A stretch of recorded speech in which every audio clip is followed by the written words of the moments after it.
चंद्रशेखर आचार्य कौन है?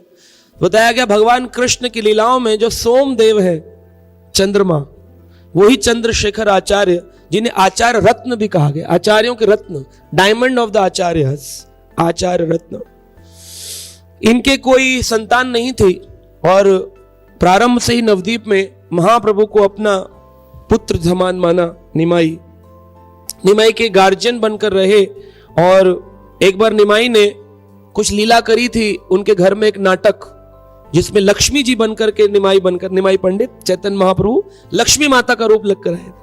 तो उनको देख करके सची माता भी नहीं पहचान पाई थी निमाई की माँ कि ये लक्ष्मी जी कितनी सुंदर लग रही है, हाय राम, वारी जाऊं कितनी सुंदर लड़की है। बाद में पता चला ये तो तुम्हारा निमाई है। तो निमाई चैतन्य महाप्रभु बहुत सुंदर स्वरूप के साथ आए थे ना।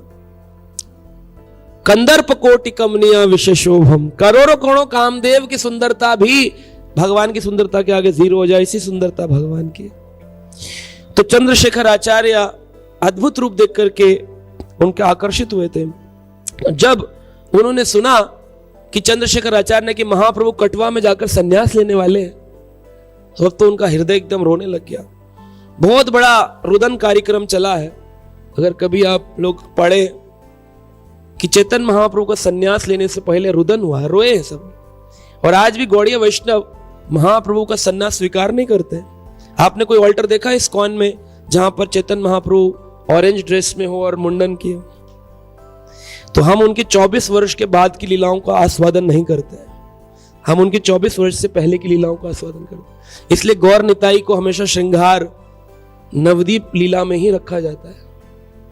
संन्यास स्वीकार ही नहीं करते हैं कि भगवान के वो स्निग्ध केश और चिकने बाल हट जाएंगे।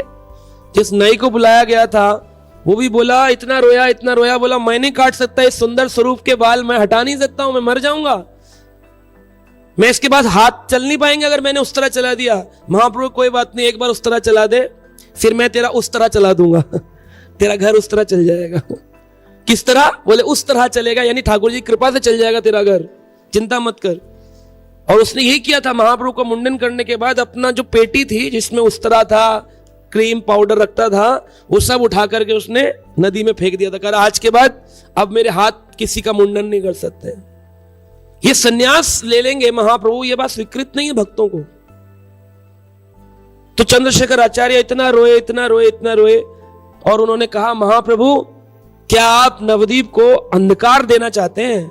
यानी अगर बच्चा पढ़ने बैठा हो 10th के बोर्ड के पेपर और माँ आकर लाइट बंद कर दे तो बच्चा क्या कहेगा? माँ तुम चाहती हो मैं अंधकार में रहूं, अंधकार में पढ़ूं? वही भाव महाप्रभु के लिए चंद्रशेखर आचार्य कह रहे हैं, आप प्रकट हुए हैं तो चंद्रमा भी अपने मुख पर अपना हाथ रख लिया। चंद्रमा शर्मा गया था कि जब चैतन्य चंद्र प्रकट हो गए हैं तो मुझे कौन देखेगा।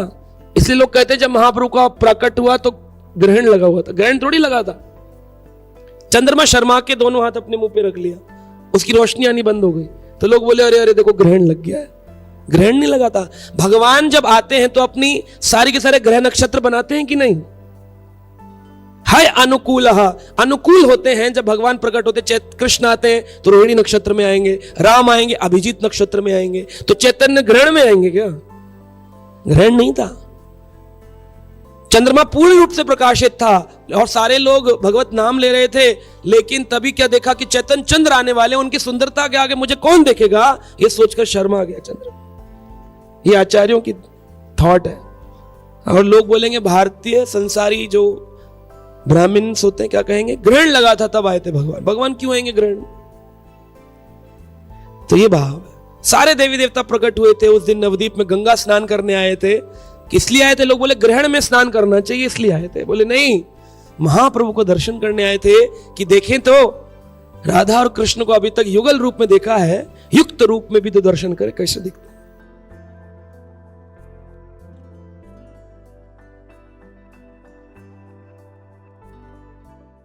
Subscribe now and press the bell icon. Never miss an update.